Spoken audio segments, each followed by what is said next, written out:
কেন্দ্ৰীয় অৰ্ধসামৰিক বাহিনীৰ জোৱান আৰু তেওঁলোকৰ পৰিয়ালৰ বাবে আয়ুষ্মান ভাৰত আঁচনি মুকলি। কেন্দ্ৰীয় গৃহমন্ত্ৰী অমিত শ্বাহে মুকলি কৰিলে এই আঁচনি। গুৱাহাটীৰ সমীপৱৰ্তী 9 মাইলৰ CRPFৰ কেম্পত অনুষ্ঠিত হয় অনুষ্ঠানত কেন্দ্ৰীয় ৰাজ্যিক গৃহমন্ত্ৰী নিত্যানন্দ ৰায়ৰ লগতে উপস্থিত থাকে মুখ্যমন্ত্ৰী সৰ্বানন্দ সোণোৱাল আৰু বিত্তমন্ত্ৰী ডক্টৰ হিমন্ত বিশ্ব শৰ্মা। আৰু এই মুহূৰ্তত ভাষণ প্ৰদান কৰিছে অমিত শ্বাহে। মই পুনৰ লৈ গৈছো এই অনুষ্ঠানৰ মাজলৈ। आज नेताजी सुभाष चंद्र बोस का जन्मदिन है और उसमें भी 125वां जन्मदिन है और देश के प्रधानमंत्री नरेंद्र मोदी जी ने तय किया है कि आज से हमेशा के लिए यह देश 23 जनवरी को पराक्रम दिवस के रूप में मनाएगा और नेताजी के पराक्रम को हमेशा कृतज्ञ भाव से श्रद्धांजलि देगा। और मुझे इस बात का भी आनंद है कि आज के ही दिन अपने पराक्रम से, पराक्रम की पराकाष्ठा से देश की सीमाओं को जो सुरक्षित रखते हैं, जिनके बलिदान और परिश्रम के और पराक्रम के कारण देश चैन की नींद सो पाता है। देश की सीमा के अंदर किसी भी व्यक्ति को कोई कठिनाई का सामना नहीं रखना पड़ता। हमेशा अपना तिरंगा गगन के अंदर शान के साथ लहराता है। हमारा सार्वभौमत्व, हमारी संप्रभुता, इसकी रक्षा होती है। ये सभी CAPF के पराक्रमी जवानों के स्वास्थ्य और उनके परिवारों के स्वास्थ्य के लिए आज से एक नई योजना शुरू हो रही है। इसका भी मुझे बहुत आनंद है। ये आयुष्मान CAPF योजना चालू करने के लिए आज के दिन से बेहतर दिन नहीं हो सकता, क्योंकि सुभाष बाबू एक ऐसा व्यक्तित्व था जिसको किसी ने कोई अवार्ड नहीं दिया। देश की जनता आज भी सुभाष बाबू के साथ नेताजी का सम्मान जोड़कर उनको कृतज्ञ भाव से याद करती है। एक यशस्वी तेजस्वी विद्यार्थी जो ICS बने, ICS बनने के बाद अंग्रेजों की नौकरी करना पसंद नहीं किया, अंग्रेजों के खिलाफ देश के स्वतंत्रता के लिए लड़ाई लड़नी पसंद करी। एक कुशल प्रशासक, चाहे कलकत्ता म्युनिसिपल कॉरपोरेशन के चीफ एग्जीक्यूटिव ऑफिसर बने या मेयर बने, उन्होंने कुशल प्रशासक के दर्शन कराए। 2 बार कांग्रेस पार्टी के अध्यक्ष बने और जब उनको लगा कि द्वितीय विश्व युद्ध में अंग्रेज दबा हुआ है, मौका है देश के लिए, अंग्रेजों की नजर कैद से 7000 किलोमीटर के अज्ञातवास के माध्यम से दूर जाकर आजाद हिंद फौज की रचना करी। और देश में पहली बार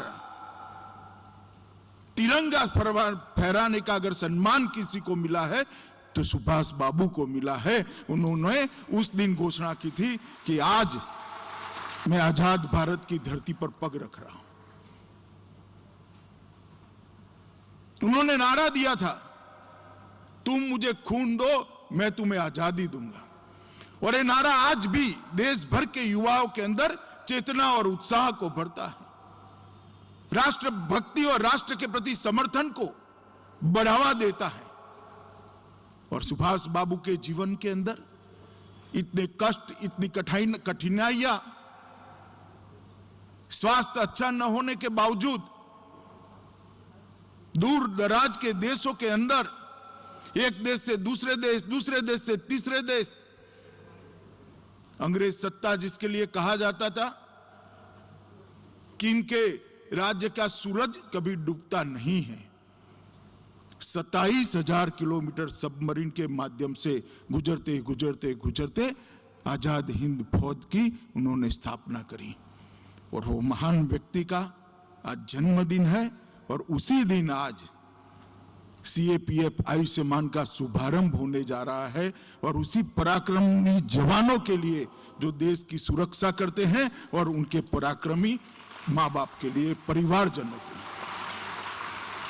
मुझे बहुत आनंद है इस विभाग के मंत्री के नाते कि जो जवान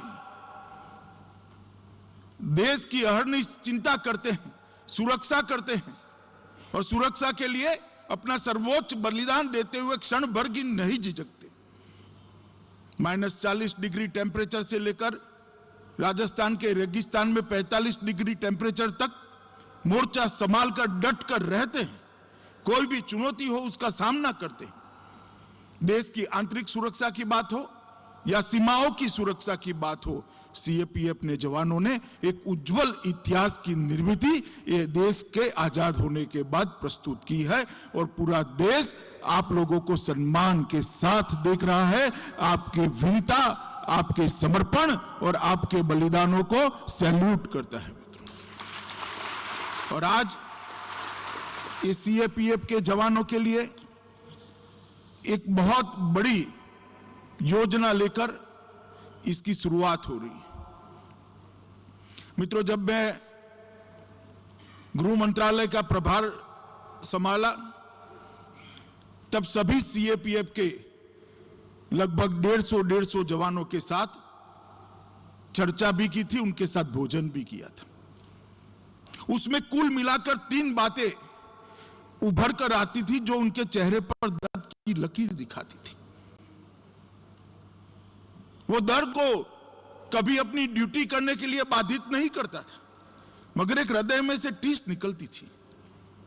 एक तो उनकी स्वास्थ्य सेवाओं के लिए जो योजना है वो पूर्ण योजना नहीं थी। इनके रीइंबर्समेंट के लिए,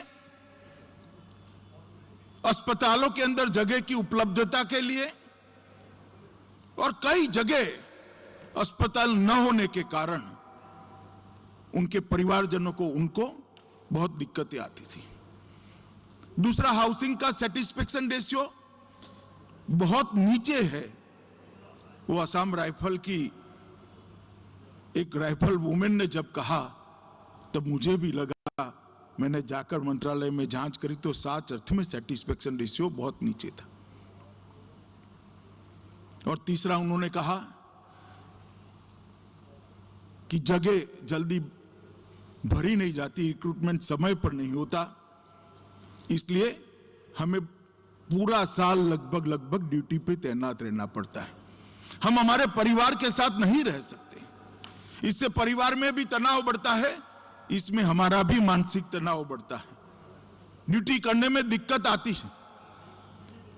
और जब ये बात वो बता रहे थे तो वो कंप्लेन नहीं कर रहे थे, मुझे बहुत उकसा कर उनको पूछना पड़ता था, तब जाकर वो बोल रहे थे। ये तीनों बातों को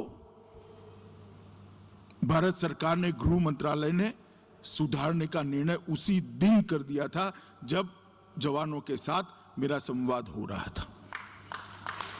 क्योंकि मैं मानता हूं कि जो जवान सरहद पर, सीमा पर अपना सर्वस्व न्यौछावर करता है, कम से कम उसको उसके परिवार की चिंता नहीं होनी चाहिए। वो हम सब की जिम्मेदारी है, भारत सरकार की जिम्मेदारी है कि उनके परिवार की ओर से वो निश्चिंत होकर मां भारती की सेवा में वहां डटे रहें। ये जिम्मेदारी उन पर नहीं होनी चाहिए।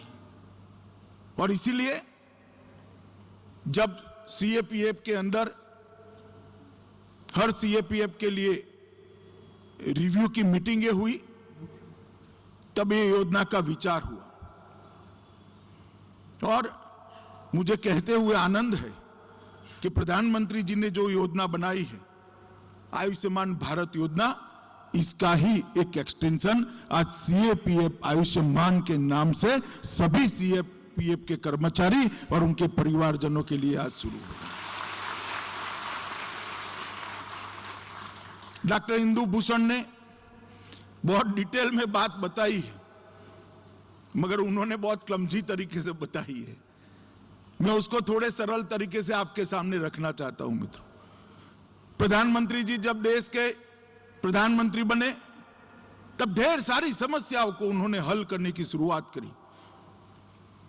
कई लोगों ने पहले स्टेटमेंट किए थे कि खजाने पर सबसे पहला अधिकार किसका है।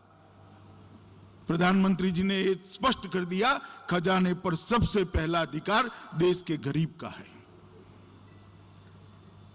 और 60 करोड़ गरीबों के लिए बैंक अकाउंट देना, उनके घर में गैस का सिलेंडर देना, पूरा घर देना, घर में शौचालय देना, घर में बिजली पहुंचाना और स्वास्थ्य सेवाओं के लिए प्रधानमंत्री आयुष्मान भारत योजना का शुभारंभ करना। ये प्रधानमंत्री आयुष्मान भारत योजना आज लगभग 2 करोड़ लोगों के स्वास्थ्य को अच्छा कर चुकी और देश के 60 करोड़ से ज्यादा गरीबों को 5 लाख तक की सीमा में कोई भी गंभीर बीमारी का इलाज करना है तो आज उसको चिंता करने की जरूरत नहीं है। मित्रों, मेरे मध्य क्षेत्र के अंदर मैंने देखा है कि एक माता जब इंस्टीट्यूशनलाइज डिलीवरी कर कर घर जाती है तो उसको 250 रुपया घर जाने का भी इस योजना के तहत देने में आते हैं। मित्रों, बहुत बड़ा कदम प्रधानमंत्री जी ने उठाया जिससे देश के 60 करोड़ गरीबों के जीवन में स्वास्थ्य के बारे में चिंता ही नहीं रही। और कैशलेस सिस्टम है, आप कार्ड दे दीजिए, वो स्वैप कर लेंगे, आप चले जाइए, आपको कोई चिंता करने की जरूरत नहीं। और उसी का मॉडल अपनाते हुए गृह विभाग ने ये प्रधानमंत्री आयुष्मान भारत योजना का एक एक्सटेंशन CAPF आयुष्मान की आज शुरुआत की है। इसके तहत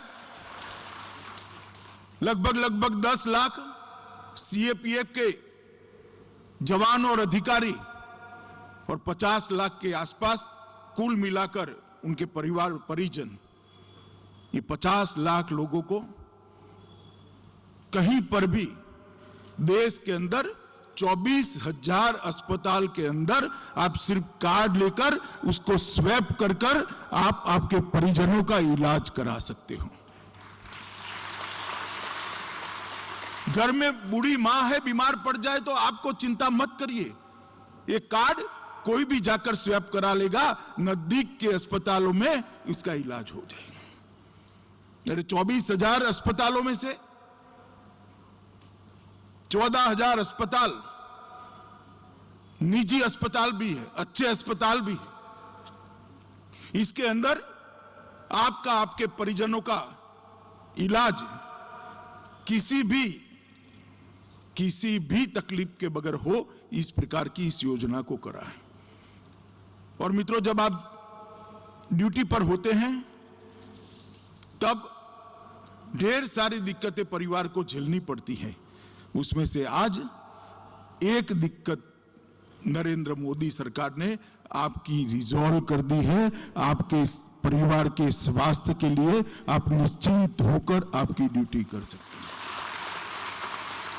और मैं मानता हूं कि ये बहुत बड़ी शुरुआत है। हमने हमेशा से सोचा है कि जो देश के लिए काम करता है, देश ने उसके लिए काम करना पड़ेगा। और मैं मानता हूं कि ये नरेंद्र मोदी सरकार की, प्रधानमंत्री जी की बहुत बड़ी भेंट है हमारे CAPF के जवानों के लिए। मित्रों, सैटिस्फैक्शन रेशियो के लिए हमने बहुत बड़ा अभियान उठाया है। आज मैं इतना कह सकता हूं कि सैटिस्फैक्शन रेशियो 1.5 साल पहले लगभग 36% था और 2022 जब 75वीं साल आएगी आजादी की, उस वक्त इसको हम 55% तक पहुंचाने का काम करेंगे। 55% CAPF के जवानों के लिए रहने के मकान बने और 25,000 भवन अभी निर्माणाधीन है। आज टोकन उसका कुछ भवनों का लोकार्पण भी हुआ है। और मैं मानता हूं मित्रों कि आपके हेडक्वार्टर पर ही अगर रहने की व्यवस्था होती है तो जब आप हेडक्वार्टर पर वापस आते हो तब परिवार के साथ रह सकते हो। और इस सैटिस्फैक्शन रेशियो को धीरे धीरे 65% से ज्यादा ले जाना, इसका लक्ष्य हमने रखा है और 2024 के पहले इसको हम निश्चित रूप से 65% से ज्यादा बढ़ाकर आपकी ढेर सारी दिक्कतों का समाधान ढूंढ लेंगे। हम ये भी योजना बना रहे हैं कि हर जवान कम से कम 100 दिन साल में अपने परिवार के साथ रहे। 100 दिन जिसमें हेडक्वार्टर पर रहोगे वो दिन भी गिने जाएंगे, मगर आप आपके परिवार के साथ रह सको, इस प्रकार का आयोजन कर रहे हैं। अभी कल ही एग्जामिनेशन का रिजल्ट आया है।